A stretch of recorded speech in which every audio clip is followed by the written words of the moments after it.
பிரியமான பிள்ளைகளின் ஆண்டவருடைய வருகைக்காக தயாரிக்கும் இந்த திருவருகை காலத்தினுடைய இரண்டாம் ஞாயிறிலே காலெடுத்து வைத்திருக்கிறோம். இதற்குள்ளாக பல பேர் ஷாப்பிங் முடித்திருப்பீர்கள், பல பேர் அதை பற்றிய சிந்தனையிலே இருப்பீர்கள். அதற்காக ஏதாவது மேப் எல்லாம் போட்டு வச்சிருப்பீங்க. எங்க போலாம், எங்க வாங்கலாம், எங்க சஸ்தாவா கிடைக்கும், அப்புறம் எங்க அதிகமாக கிடைக்கும், எங்க குறைவாக கிடைக்கும், இதெல்லாம் ஏதாவது தேடி பார்த்து நெட்ல வச்சிருப்பீங்க. என்னைக்கு போலாம், எப்ப போலாம், எந்த நாள்ல போனா பூசியை கட் பண்ணலாம், சொல்லாம கொள்ளலாம், சாமியாருக்கு தெரியாம கொள்ளாம போயிடலாம் அப்படின்னு பிளான் பண்ணி வச்சிருப்பீங்க. இது உங்களுடைய கிறிஸ்துமஸ் தயாரிப்பு. அது வியாபார ரீதியான தயாரிப்பு. அதுதான் நடக்கிறது. ஜெர்மனியில இரண்டாக பிரிந்திருந்தது, கிழக்கு ஜெர்மனி, மேற்கு ஜெர்மனி. இந்த ஜெர்மனியை பிரிப்பதற்காக பெர்லின் வால், பெர்லின் சுவர் என்ற ஒரு சுவர் இரண்டு நாட்டுக்கும் இடையே கட்டப்பட்டது. ஒரு நாடுதான் இரண்டாக பிரிக்கப்பட்டது, அவ்வளவுதான். ஆக இங்க இருக்கிறவன் அங்கு போகக்கூடாது, அங்கு இருக்கிறவன் இங்கு போகக்கூடாது, அப்படி என்ற ஒரு சுவர் எழுப்பப்பட்டிருந்தது. பல போராட்டங்களுக்கு பிறகு மக்களுடைய அணுகுமுறையை பார்த்து ஒரு சமாதானத்தை ஏற்படுத்த அந்த சுவரை இடித்து விடுகிறார்கள். பேரமைதி உருவாகிறது. இவன் அங்கு போகிறான், அவன் இங்கு போகிறான், இருவரும் இரண்டரை கலந்து போகிறார்கள். இப்படி இரண்டு பேரும் மனமொத்து போகிற அந்த நேரத்தில் ரெண்டு பட்டால் கூத்தாடிக்கு கொண்டாட்டம் என்று சொல்லுவார்கள். ஆனால் இங்கே ஊர் ஒன்றுபட்டு விட்டது, பல கூத்தாடிகளுக்கு கொண்டாட்டம். அந்த சுவர் இடிந்து விழுந்து இருக்கிறது அல்லவா, அந்த கற்கள் எல்லாம் அங்கே இருக்கிறது அல்லவா, அந்த கற்களை எல்லாம் பொறுக்கி அதை வியாபாரமாக்கினார்கள். இதுதான் பெர்லின் சுவருடைய கல். இதை வாங்கிக் கொள்ளுங்கள், இது வரலாற்று சின்னம். இதெல்லாம் நீங்க இயேசுநாதர் பிறந்த புண்ணிய பூமிக்கு போனீங்கன்னா அப்படி வித்துக்கிட்டு இருப்பாங்க அந்த கல்லெல்லாம், நீங்க பார்க்கலாம். இதுதான் இயேசுநாதர் முட்டிய பாறை, அந்த பாறையில் இருந்து உடைக்கப்பட்ட கல் எப்படி என்று விற்றுக் கொண்டிருப்பார்கள். ஆக ஒரு மனிதனின் தியாகம், ஒரு மனிதனுடைய இயக்கம், ஒரு மனிதனுடைய தவிப்பு, ஒரு மனிதனுடைய உணர்வுகள் வியாபாரமாக்கப்படுகிறது. ஆகவே அந்த அந்த வேதனையிலே பலர் குளிர் காய்ந்து கொண்டிருக்கிறார்கள். அந்த கற்களை விற்று பல பேர் பணக்காரர்களாக மாறிக்கொண்டிருக்கிறார்கள். இரண்டாவது ட்வின் டவர் என்று சொல்லுவார்கள், இரட்டை கோபுரம். நியூயார்க்கில் நான் போய் சென்று பார்த்திருக்கிறேன். அந்த ரெண்டு கோபுரங்கள் இருக்கிறது. அந்த ரெண்டு கோபுரங்களும் இடிக்கப்பட்டது. எதிரிகளின் தீவிரவாதிகளின் தாக்குதலால் இரண்டு கோபுரங்கள் சாய்ந்து போயின. சாய்ந்த உடனே அந்த கோபுரங்களுடைய இடிபாடுகள், அதனுடைய துண்டுகள், கதவனுடைய துண்டுகள், கண்ணாடியுடைய துண்டுகளை எல்லாம் இன்னும் ஒரு வியாபார கூட்டம் வியாபாரமாக்கியது. ஆகவே பிரியமானவர்களே, ஒன்றை கவனித்துக் கொள்ளுங்கள். உங்கள் கண்ணீர் ஒரு நாள் வியாபாரமாக விற்கப்படும். உங்களுடைய நோய் ஒரு நாள் வியாபாரமாக விற்கப்படும். உங்களுடைய ஆடை ஒரு நாள் வியாபாரமாக விற்கப்படும். அந்த மாதிரி உலகத்திலே நாம் இருக்கிறோம். ஆகவே அவர்கள் அதை விற்க ஆரம்பித்தார்கள். பல பேர் பணக்காரர்களாக மாறினார்கள். மூன்றாவது, சமீபத்திலே நடந்த கோவிட்-19 என்று சொன்னார்களே, அந்த கொரோனா நோய் வந்தபோது அது எப்படி வியாபாரமாக மாற்றப்பட்டது. கலப்பட மருந்துகள், கலப்பட மாஸ்குகள், கலப்பட உணவுகள், இன்னும் எதிலும் எல்லாவற்றிலும் கலப்படம். ஒரு உயிரிலே இன்னொரு உயிர் குளிர்ந்து கொண்டிருக்கிறது. ஒருவனின் துன்பத்திலே பல பேர் வாழ ஆசைப்பட்டார்கள். அந்த காலத்திற்கு பெயர்தான் கொரோனா காலம். ஆகவேதான் சொன்னார்கள், இவனெல்லாம் தடுப்பூசி போட்டிருக்கிறானோ அவனுக்கெல்லாம் 50 வயதிற்கு மேல் ஹார்ட் அட்டாக் வரும், தயவு செய்து தயாராக இருங்கள். சிரிக்காத, வரும். தடுப்பூசி போட்டியா, வரும். அது இன்றைய அறிவியல் கண்ணோக்கிலே சொல்லிக் கொண்டிருக்கிறார்கள். ஆக பிரியமான பிள்ளைகளே, உன்னுடைய எல்லா உணர்வுகளும் வியாபாரமாக்கப்படுகிறது. ஆகவே கல்வி, மதம், நலவாழ்வு இவை அனைத்தும் வியாபாரமாக்கப்பட்டு விட்டது. மனிதனுடைய புனிதமான உண்மைகளும் உணர்வுகளும் சமய வழிபாடுகளும் இன்று வியாபாரமாக்கப்பட்டு விட்டது. ஏன் இந்த கிறிஸ்துமஸுக்காக நீங்கள் வியாபாரத்தை தேடி ஓடுகிறீர்களே ஒழிய அந்த உண்மையான கிறிஸ்துமஸ் என்ன என்ற உணர்வு பூர்வமான சிந்தனை இல்லை. இருந்திருந்தால் கல்யாண பூசைக்கு வருவதை விட ஞாயிற்றுக்கிழமை பூசையிலே கலந்து கொள்வது நல்லது என்று இன்று பல பேர் ஆலயத்திற்கு வந்திருப்பார்கள். கல்யாண பூசை ஞாயிற்றுக்கிழமை பூசையாக மாறாது. ஆனால் புத்து பிடித்த இந்த கூட்டத்திற்கு எவ்வளவு அறிவுரை சொன்னாலும் மண்டைக்குள்ளே ஏறாது. திருமண பூசை வேறு, ஆண்டவருடைய இந்த கடன் திருநாள் பூசை வேறு என்பது கூட புரிந்து கொள்ளாத ஜென்மங்களை வைத்துக் கொண்டு என்ன செய்வது? ஆக இந்த நாள் மிக முக்கியமான ஒரு நாள். திருவருகை காலத்தினுடைய 2ஆம் ஞாயிறு. ஆண்டவன் திருமுழுக்கு யோவானையும் எசாயாவையும் பயன்படுத்தி பல காரியங்களை சொல்லுகிறார் மக்களுக்கு. வெட்டப்படும், கனிகொடாத மரங்கள் வெட்டப்படும், அது இந்த இடத்திலே அடைத்துக் கொண்டிருக்க கூடாது என்று திருமுழுக்கு யோவான் ஆணித்தரமாக சொல்கிறார். எத்தனை மரங்கள் இங்கே வெட்டப்பட போகிறதோ, எத்தனை பேர் கனி தராமல் இருக்கிறோமோ, எத்தனை பேர் கடவுளை தேடி வராமல் இருக்கிறோமோ. ஆகவே வியாபாரங்களையும் பொருட்களையும் பணங்களையும் உலக சம்பந்தமான காரியங்களும் தேடி ஓடுகிற கூட்டமே 24ஆம் தேதி வரை பொறுமையாக இரு. 24ஆம் தேதி வரை பொறுமையாக இரு. அதற்குள் உன் வியாபார கிறிஸ்துமஸை நடத்தி கொண்டிருக்காது.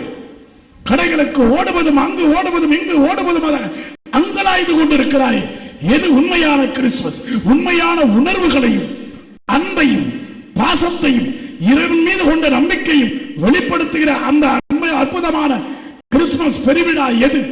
மாட்டு கொட்டகையிலே சாணிகளுக்கு மத்தியிலே சாக்கடைக்கு மத்தியிலே ஒரு சரித்திரன் பிறந்திருக்கிறான். அவனை பார்க்க உனக்கு புத்தாடை, அவனை பார்க்க உனக்கு பட்டுப்புடவை.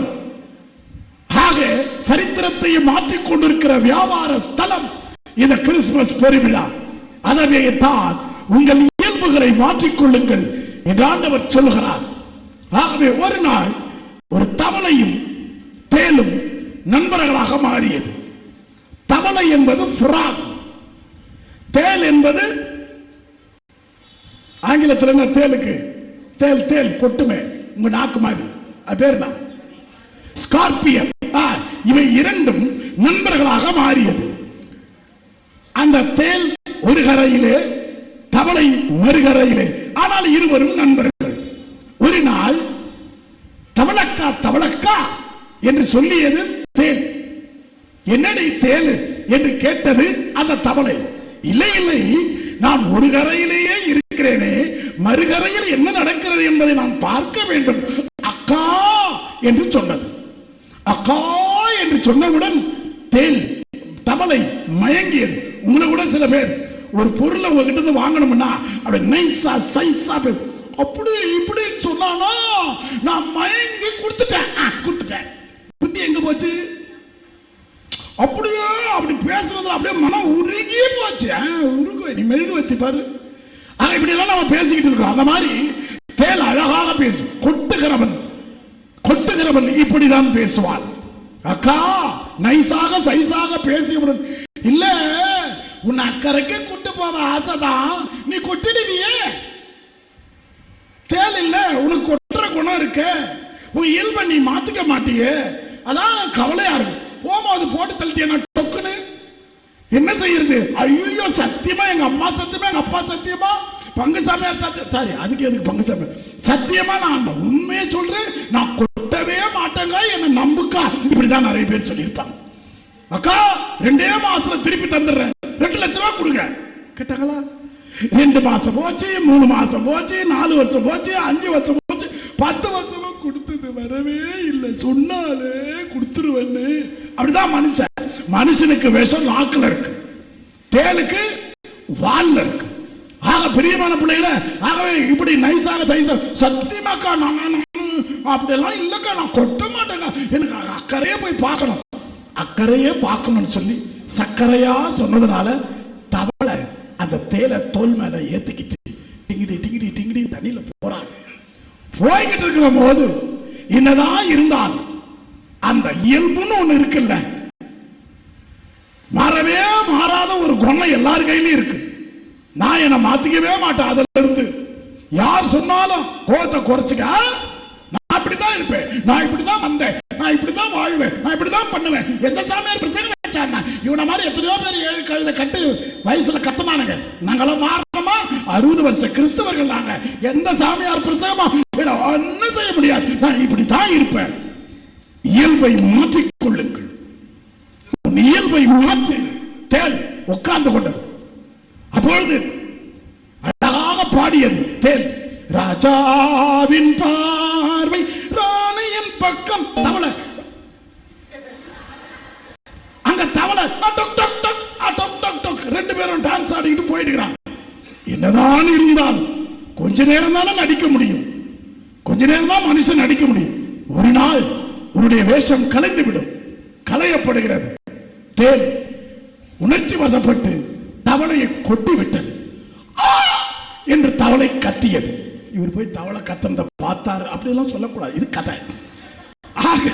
அந்த தவளை கத்தியது. கத்தனோட ஆடா பாவி, உன் புத்தியை காட்டிட்டு அடி பாவி, என்ன சாக போறது நான் மட்டும் இல்லடி, நீ கூட தாண்டி. உனக்கு நீச்சல் தெரியாதுன்னு நான் உன்னை தோல்ல சுமந்தனே, என்னை இப்படி பண்ணிட்டியே சொல்றதுக்குள்ள தவளை விஷம் ஏறி தண்ணீருக்குள் மூழ்கியது.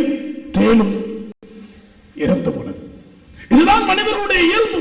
இயல்பை மாத்திக்கணும். அததான் ஆண்டவர் திருமுழுக்கு மனம் மாறுங்கள். நீங்க மனம் மாறினதை ஒரு செயல்ல காட்டுங்க.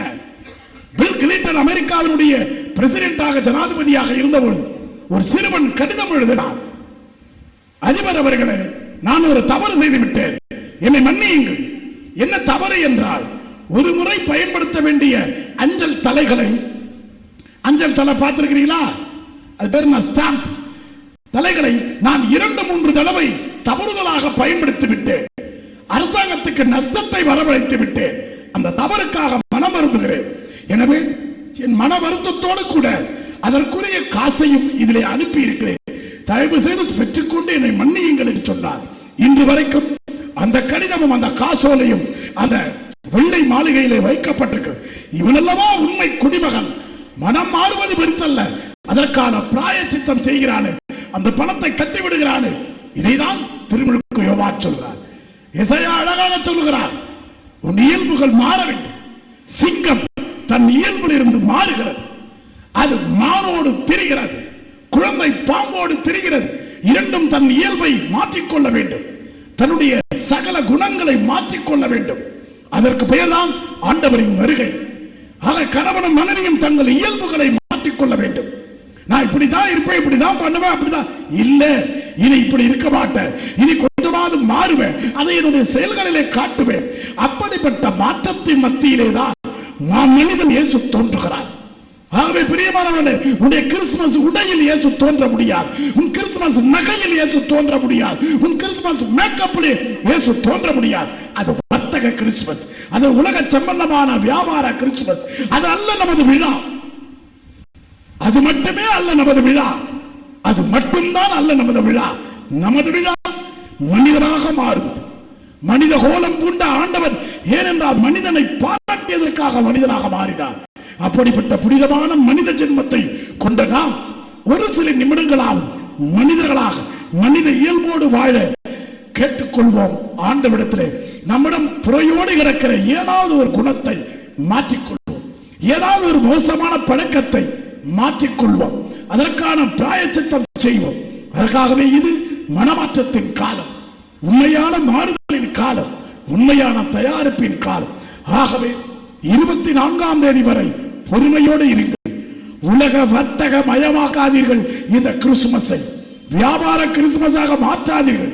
வெறுமனே ஆடை அணிவதும் அணிகளின் அணுவதும் சாப்பிடுவது மட்டுமல்ல இந்த விழா, அது கூட தான். ஆனால் அது மட்டுமல்ல என்பதை மனதிலே இருத்திக் கொண்டு நல்லவனாகவும் நாணயம் உள்ளவனாகவும் அன்போடும் பாசத்தோடும் இருப்பதை பகிர்ந்து வாழ்கிற நல்ல குணத்தோடு வாழ இறைவனின் வரம் வேண்டி செபிப்போம். இந்த கையெடுத்து நெஞ்சில வச்சுக்கிட்டு பல்வேறு நினைவுகளோடு வந்திருப்பீர்கள் இந்த தேவனுடைய பிரசன்னத்திலே. இதெல்லாம் நடக்கணும் அந்த மாசத்துல, இதெல்லாம் எனக்கு வேணும், இதுக்குதான் நான் ஆண்டவர்கிட்ட ஜெபம் பண்றேன். நான் போடுற பிளான் எல்லாம் நடக்குமா தெரியல. ஆண்டவர் தான் இரக்கம் வைக்க வேண்டும். ஆண்டவர் தான் செய்வார், ஆண்டவர் தான் செய்ய போகிறார், ஆண்டவரால் அது வெற்றிகளாக மாறும், சந்தேகம் இல்லை. ஆனால் அவரை எதிர்பார்க்கிறார், நீ மனமாற வேண்டும் என்று சொல்லி. A small little change, a tiny change in your heart and your mind and your action. That's all. Little, the tiny change that you should bring it in your heart. ஒரு சின்ன மாற்றத்தை உன் சிரிப்பிலே, உன் பேச்சிலே, உன்னுடைய பார்வையிலே, உன்னுடைய செயல்களிலே, உன்னுடைய நடத்தையிலே ஏதாவது ஒரு சின்ன மாற்றத்தை ஆண்டவருக்கு காணிக்கையாக கொடுக்கணும். பிறக்க போகிற அந்த புது குழந்தைக்கு இதான் என்னுடைய கிஃப்ட், என்னுடைய இயல்பை மாற்றிக் கொள்கிறேன்.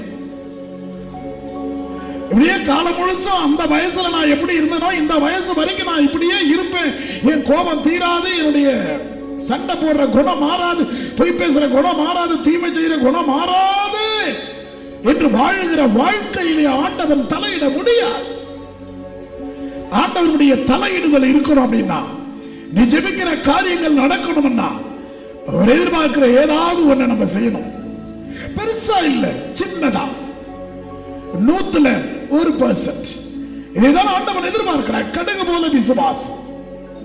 ஆக பிரியமான பிள்ளைகளை, உடைய எண்ணங்களை ஏக்கங்கள் எல்லாம் உடைய பாதத்தில் வச்சு இந்த கிறிஸ்துமஸ் எப்படி கொண்டாட போறோம்? என்கிட்ட பணம் இல்ல, வசதி இல்ல, எல்லாம் நிறைய கடன் வாங்கிட்டேன், வட்டி கட்ட முடியல, வீடு வாங்க முடியல, திருமணம் வச்சிருக்கிறேன், குழந்தை வரம் இல்ல, உடலெல்லாம் நோய்கள், மன போராட்டம், உள்மன காயங்கள், ரணங்கள், தொழில் சரியா நடக்கல, பணம் என்கிட்ட இல்ல, வேலைக்காரங்களுக்கு எப்படி சம்பளம் கொடுக்குறதுன்னு தெரியல, எப்படி என் வாழ்க்கையை போக வைக்கிறதுன்னு எனக்கு தெரியல, நிறைய ஆசைகள் இருக்கு, நிறைய எண்ணங்கள் இருக்கு, என்ன பண்றது ஏது பண்றது எனக்கு தெரியல, எல்லாமே என்னை விட்டு போற மாதிரி ஒரு ஃபீலிங்.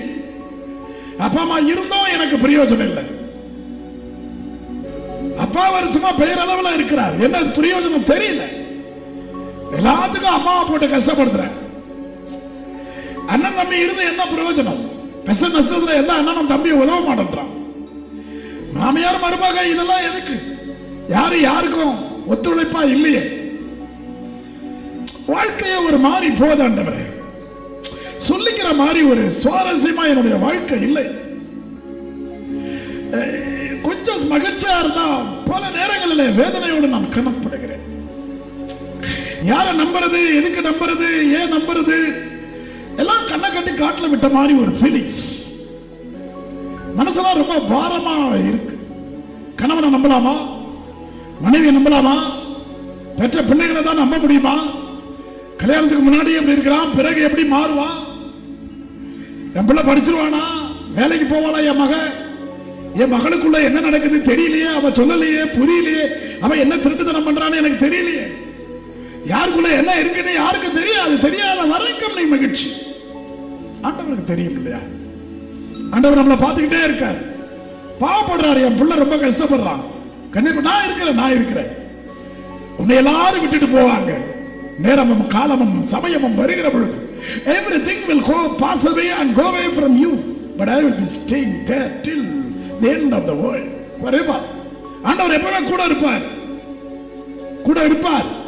இந்த உலகம் உன்னை வாங்கிட்டு இருக்கு, கொஞ்சம் கொஞ்சமா உலகம் உன்னை வாங்குது. The world is buying you for business.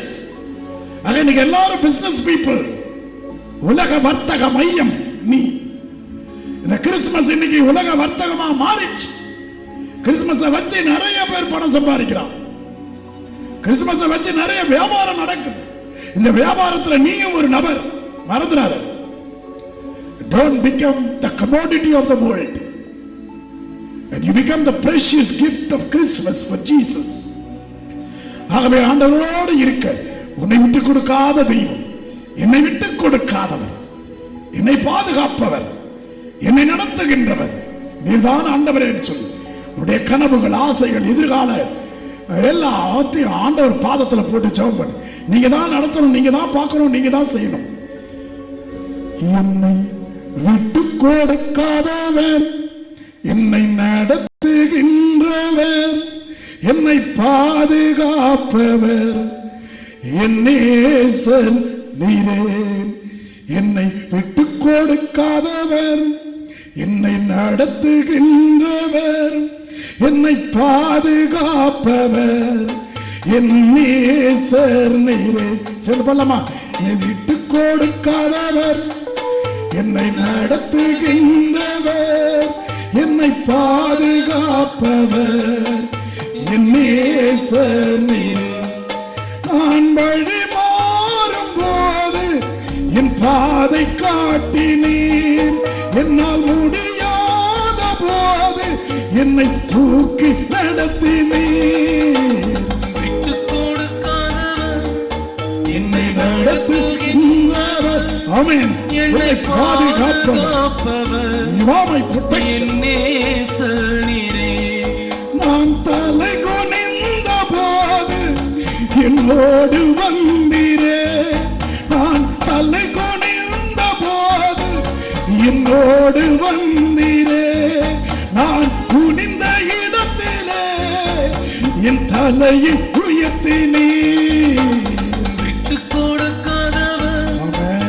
என்னை நடத்துகின்றவர், You are the one. என்னை பாதுகாப்பவர், நீதான் என்னை பாதுகாக்கிறது. என் நேசர் எனக்கு என்ன வேணும், எது வேணும்னு உனக்கு தான் தெரியும். கொடுக்காதவர், என்னை நடத்துகின்றவர், என்னை பாதுகாப்பவர், என் நேசர் நீரே.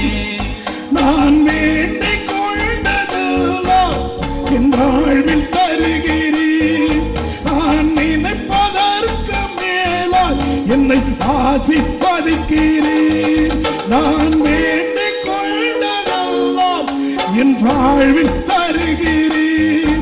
நான் நினைப்பதற்கு மேலாய் என்னை ஆசீர்வதிக்கிறீர். விட்டு கொடுக்காதவர், என்னை விடவே மாட்டீங்க, நடத்துகின்றவர், நீங்க என்னை விட மாட்டீங்க. என்னை நான் நினைப்பதற்கு மேலாக என்னை ஆசீர்வதிப்பேன். என் நேசர் நீரே. நான் தலை குனிந்த போது என்னோடு வந்தீரே, நான் குனிந்த இடத்திலே என் தலையை உயர்த்தினீர். விட்டு கொடுக்காதவர், என்னை நடத்துகின்றவர், என்னை பாதுகாப்பவர், என் நேசர் நீரே. நான் வழி மாறும் போது என் பாதை